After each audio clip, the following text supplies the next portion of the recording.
आज माननीय मुख्यमंत्री जी के इस प्रस्ताव पर लगभग सभी सदस्यगणों ने अपने विचार प्रकट किए, मगर दुख की बात तो ये है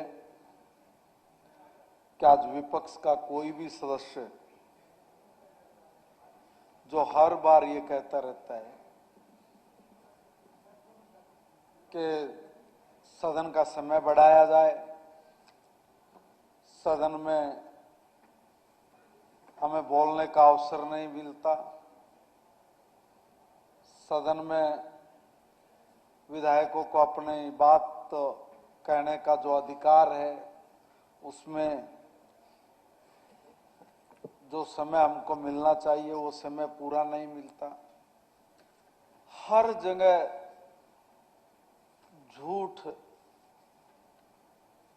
और झूठ और झूठ, इसके अलावा कुछ बोलते ही नहीं। मुझे अच्छे से ध्यान में, कांग्रेस की जब सरकार होती थी तो विशेष एक स्तर बुलाना ये तो कभी उनकी कल्पना में भी नहीं आया होगा। वो तो जो रूटीन के स्तर होते वो भी नहीं बुलाते थे, और वो भी बुलाते थे तो 2 दिन 1 दिन कैसे उसको निपटाया जाए। और हमारे बहुत ही सम्मानित सदस्य आदरणीय मंत्री अनिल विज जी बैठे हैं, ये तो खाली खड़े भी हो जाते थे तो बाउंसरों को बुला के बाहर कैसे निकालना है यहां तक की प्रक्रिया को अपनाया करते। आज मैं तो पार्लियामेंट अफेयर मिनिस्टर के नाते ये भी देख रहा हूं कि जितना विपक्ष के सदस्यों को समय मिलता है शायद उतना पक्ष के सदस्यों को भी नहीं मिलता। वो हमें उल्टा कहते रहते हैं कि हमें पूरा समय नहीं मिल पा रहा है। मगर इस विशेष सत्र में आना और विधानसभा के अंदर कदम तक नहीं रखना, बाहरी अपने एजेंडे, अपनी सोच और उसके ऊपर कुछ भी बोलते रहना, ये किस तरह की मानसिकता हमारे विपक्ष की है ये प्रदेश की जनता अब समझ चुकी है। सदन में आते, सदन में चर्चा करते, सदन में विषय क्या है, किसी बात का अगर विरोध करना था तो सदन में आके बैठ के करते। सदन से बाहर रह के सदन में होना क्या है, चर्चा क्या करनी है, इससे भागना, मतलब कांग्रेस ये मान बैठी है, समझ चुकी है कि हमने नारी वंदन शक्ति बिल का जो विरोध किया है वो ठीक नहीं है, और हम सदन में किस मुंह से जाके बैठे।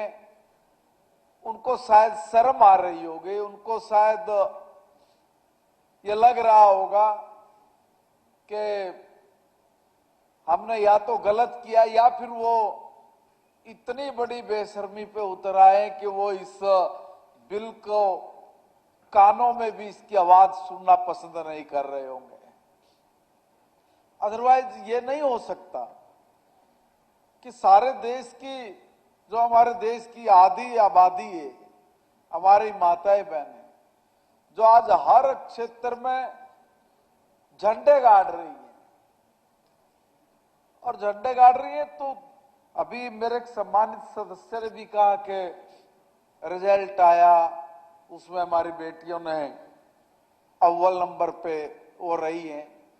मैं भी कल परसों भारत के मुख्य न्यायाधीश भिवानी में आए थे, मैं भी था, माननीय गवर्नर साहब भी थे। वहां यूनिवर्सिटी में 40 गोल्ड मेडलिस्ट उनको डिग्री देनी थी, उसमें से 36 हमारी बेटियां थी सर, 36 हमारी बेटियां थी। आज बराबरी की बात छोड़ दो, आज बहुत आगे हमारी बहनें, हमारी बेटियां निकल गई। उन बहन बेटियों को हिंदुस्तान की राजनीति में अगर बराबरी का दर्जा देना है, उनको आगे बढ़ाना है, उसमें कांग्रेस और उनके गठबंधन के लोग विरोध क्यों कर रहे हैं? वो चाहते क्या है? अपनी मंशा तो स्पष्ट करें। लोकसभा में खड़े होकर कहते हैं कि हम इसका विरोध नहीं कर रहे, हम चाहते हैं। तो चाहते तो फिर उस पर समर्थन क्यों नहीं करते? डर किस चीज का है? स्पीकर सर, मुझे लगता है कि कांग्रेस उसका जो दिमागी संतुलन है उसका दिवालिया निकल गया है। और वो दिवालिया इसलिए निकल गया क्यों किसी भी एक प्रॉपर विषय पर जब कोई चर्चा होती है, चाहे यहां इस सदन की बात करूं, चाहे लोकसभा की बात करें, चाहे राज्यसभा की बात करें, हम लोग देखते वो भागते जाते हैं। पहले आएंगे, एक मुद्दा उठाएंगे, फिर उस मुद्दे से भटक जाएंगे, फिर दूसरे मुद्दे पे चले जाएंगे। जब उस पे चर्चा करने की बात होती है तो किसी तीसरे मोड पे चले जाएंगे।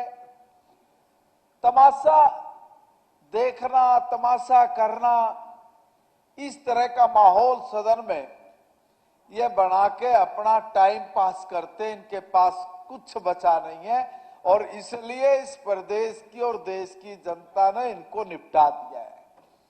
अगर कुछ कसर बची है तो मेरे देश की मेरी माताएं बहनें, जिनके हक पर इन लोगों ने कुल्हाड़ी चलाई है, जो उनका अधिकार है, उस अधिकार को रोकने के लिए जो प्रपंच रच रहे हैं, आने वाले समय में माताएं बहनें इनके इस प्रपंच को कुचलेंगी, इनको सबक सिखाएंगी और ऐसा सबक इनको सिखाएंगी कि ये समझ नहीं पाएंगे कि ये हुआ क्या है।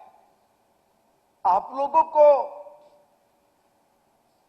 अपनी पार्टी का नेता वो महिला बन जाए, उसमें कोई दिक्कत नहीं है, तकलीफ नहीं है, मगर सदन में 33%, 35% अगर दूसरी बहनें आके बैठ जाए तो आपको तकलीफ है। आपकी पार्टी की नेता कभी कोई हो, कभी कोई हो, कोई आपको आपत्ति नहीं, मगर दूसरे दल की कोई बहन बेटी सदन में ना जाए, इसकी आपत्ति आपको क्यों है?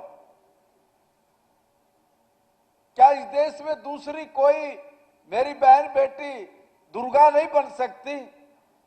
जो संबोधन सरदार अटल बिहारी वाजपेयी जी ने 1971-72 के युद्ध में इंदिरा जी को दिया था कि आज इंदिरा गांधी जी देश की प्रधानमंत्री के साथ साथ दुर्गा है और हम उस दुर्गा की शक्ति का सम्मान करते हैं, हम उसका सहयोग करते हैं। आज देश एक है, कोई पक्ष विपक्ष नहीं। क्यों नहीं कांग्रेस ने इतना बड़ा दिल दिखाया कि अटल बिहारी वाजपेयी जी की तरह कि मेरी पार्टी की नेता प्रधानमंत्री बने, वो सुपर प्रधानमंत्री बने, मगर दूसरे दल में या उसी के दल में हमारी बहन बेटियां भी उसी क्वालिटी की, उससे भी ज्यादा अच्छी क्वालिटी की आके इस देश का नेतृत्व करें। क्यों रोक रहे हैं वो उनको नेतृत्व करने से? सिर्फ एक परिवार में अगर जन्म लिया तो वो परिवार की बहन बेटी ही सक्षम है सब कुछ करने में। दूसरे परिवार की बहन बेटियों में इतनी कुव्वत नहीं है क्या वो इस देश के लिए कुछ अच्छा सोच कर अच्छा कर सके? इस देश की महिलाओं ने आज अंतरिक्ष से लेके सेना से लेके हर क्षेत्र में अपने झंडे गाड़े हैं। अगर राजनीति में भी उनको ये सब करने का अवसर मिलेगा तो वो कहीं पीछे नहीं है। बस एक डर कि कोई दूसरी मेरी माता बहन उस परिवार की उस लिमिट को क्रॉस ना कर जाए, मुझे लगता है इस तरह का डर ये कांग्रेस के मन में है। मगर इस देश की बहन, इस देश की बेटियां, इस देश की नारी शक्ति, उसका जो अधिकार है वो अधिकार उसको मिलना ही चाहिए। और माननीय प्रधानमंत्री नरेंद्र मोदी जी ने जो ये संकल्प लिया है, उस संकल्प को सिद्धि तक लेकर जाना, वो सिद्ध हो, उसके लिए वो अंत भाग गए, सदन में नहीं आए और सदन में नारी शक्ति पर चर्चा करने से कतरा रहे हैं, डर रहे हैं। इनका डर, इस डर को आने वाले समय में मेरी माताएं बहनें ठीक से निपटेगी, मैं इतना आश्वस्त हूं। स्पीकर सर, मैं इस माननीय मुख्यमंत्री जी जो प्रस्ताव लेके आए, मैं इसका स्वागत करता हूं। धन्यवाद।